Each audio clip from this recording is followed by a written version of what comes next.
Everyone, we're in my backyard where my garden is, and I just thought I would give you a quick tour about what's growing. It's the middle of June right now, and let's just see what is coming up. I've been waiting to do this video. I've been putting it off until I weeded back here, but that just isn't happening with life, being a mom of a busy a busy guy here and a baby as well, and renos and everything else. So this is just the real raw backyard that we have with all of our weeds. So I hope you enjoyed the little tour. So let's get started and I'll show you the garden.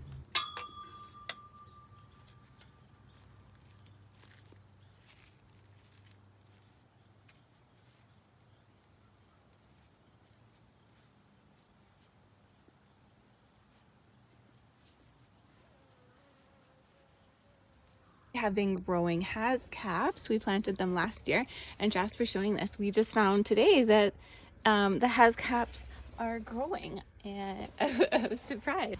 Like, especially that one. He's ready to eat.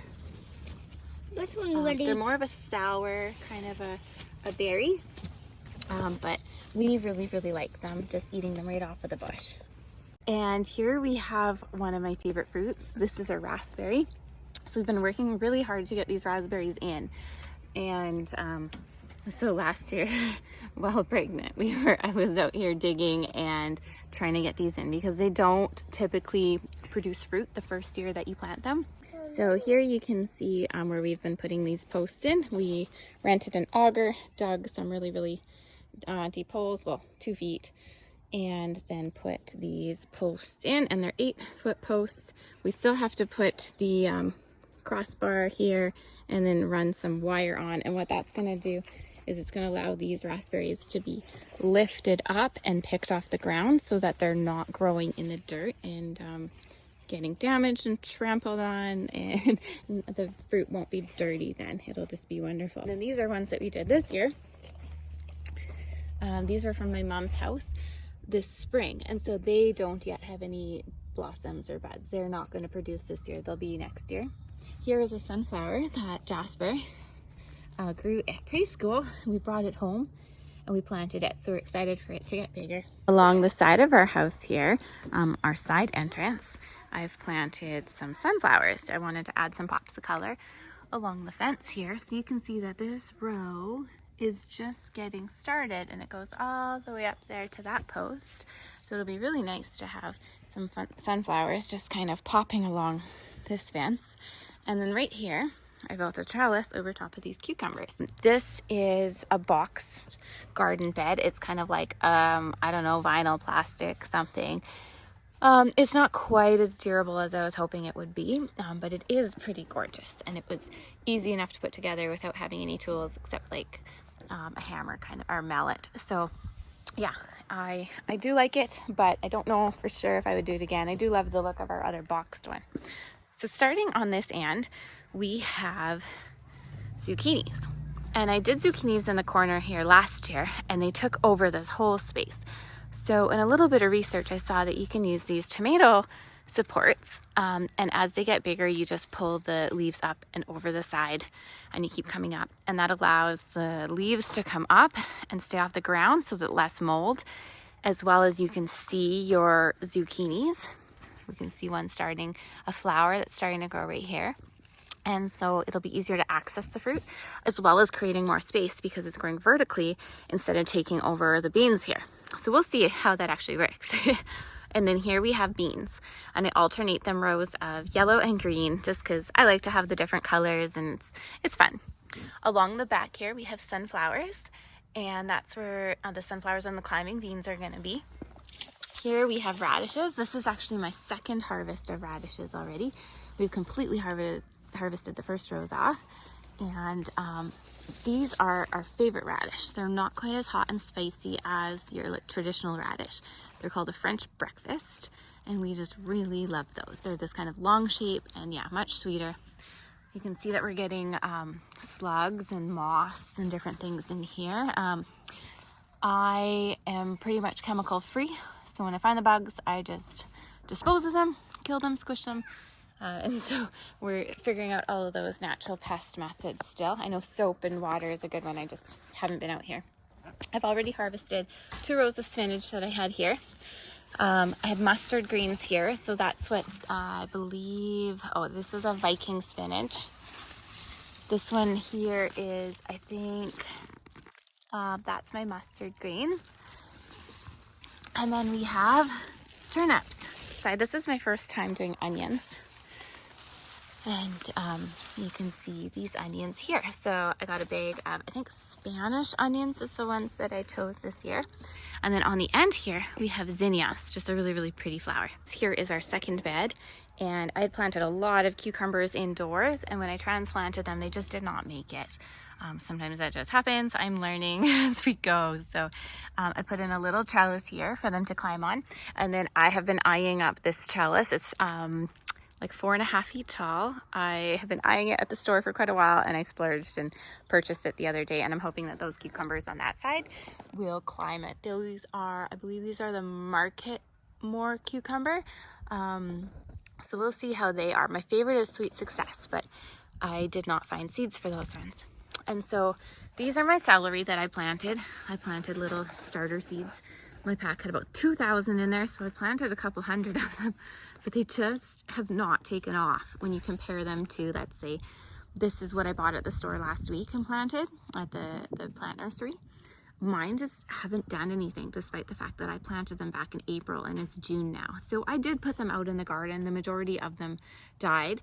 But I thought maybe something will happen still. Maybe by the time I harvest these ones, they'll grow nice and big and tall, like way up here. They get, well, bigger than that. They get ginormous.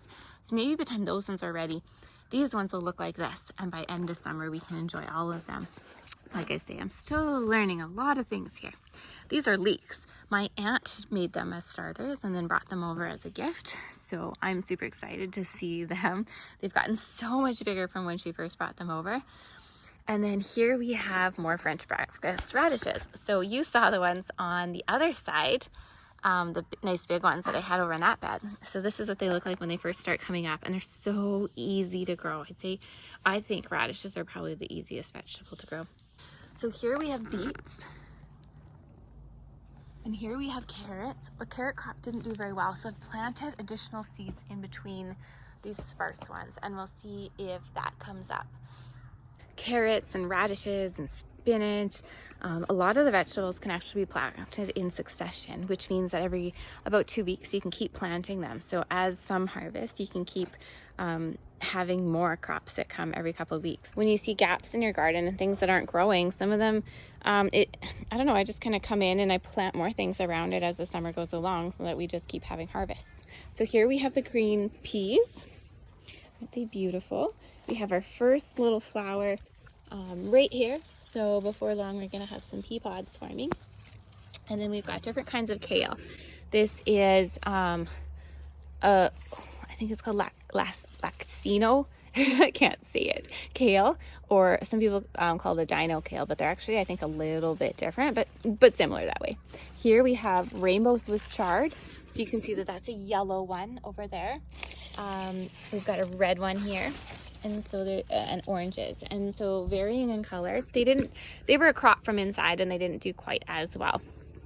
This one is bok choy. You see, this one's absolutely beautiful. This one's already gone into flower, which means it's going to be a little bit more bitter than what this one would taste like. So I really need to pull that flower off or consume that one pretty quick. I think we'll throw it into a stir fry. And then here, more of that same kind of kale. And then this here is my favorite kind of kale, and it's called a blue dwarf. And typically I eat it when it's a lot smaller like this. I don't like to let it get this big because when it's really, really tiny, it's just so yummy. It's soft and you can eat it fresh in a salad. Once it gets big like this, it's a bit tougher and not quite as enjoyable to eat in a salad, even though there are methods to make it softer. But when it's young, it's like eating baby spinach. It's so amazing. Jasper here just found us a worm. Okay, so behind our lovely bench here, we have some potted stuff. We've got zucchinis, we've got an unknown melon, a hascap, which is right in the ground, a different kind of hascap. We have 4 actually. And then we have another zucchini here. So just lots of like ones in the tomato planter so that they come up. And then we have our tomato, and we've got him in here. We're just going to gently bring him back inside of the cage here. And you can see the flowers. We'll have lots of little tomatoes. I don't actually like tomatoes. I can't eat them with my autoimmune condition. Shouldn't eat tomatoes. It aggravates them, and I know that that's true from experimenting. But I like to serve them to our guests. It's just really beautiful to have them on a salad, so I have them anyways. And they're just so easy. For like $1 or $2, you get a tomato plant, and it just grows here. It takes care of itself. Here we have a plum tree that came from my great-grandmother's house, from a tree that she had. So it's just kind of special. It's not going to produce fruit anytime soon. It might be years. This is some nettles. We had to rip off our nettles because it was right where the kids were going to be playing on the grass, and I love fried nettles. And so yeah, I'm so excited. Yes, they do sting you. This is spaghetti squash and another spaghetti squash. And the herb planter here, this is from last year. These are majorum. You don't want to let them get to the point where they flower, because then the herb isn't quite as nice to use. It's more bitter. But I don't actually cook with it, and I think it's kind of pretty. And plus, all of these herbs that create flowers are just wonderful for the bees. This is my peppermint plant from last year. It has just exploded and taken over. I'm actually going to come in here and hack it down a little bit because it's just so big. And this is the oregano. And you can see that there's some spit bugs on here. So when you look into this spit here, typically you find a little red bug, and we just go along and we kill it. It's not harmful, but it's just kind of yucky, gross looking. But yeah, oregano, I use it in a lot of my cooking, like soups and hamburgers. Little strawberry plant that we have in here, and it's got a little a baby plant that is shot off of it, which is really exciting. And it looks like it is growing another one over there. All these little places that it grows out to. That's really exciting. I've never done well with strawberries before, so yeah, really exciting. This is our parsley. This is a flat leaf parsley. I like more of a curly parsley, but this is the only thing that the store had. So we planted it, and sage over here, and then one more nettle.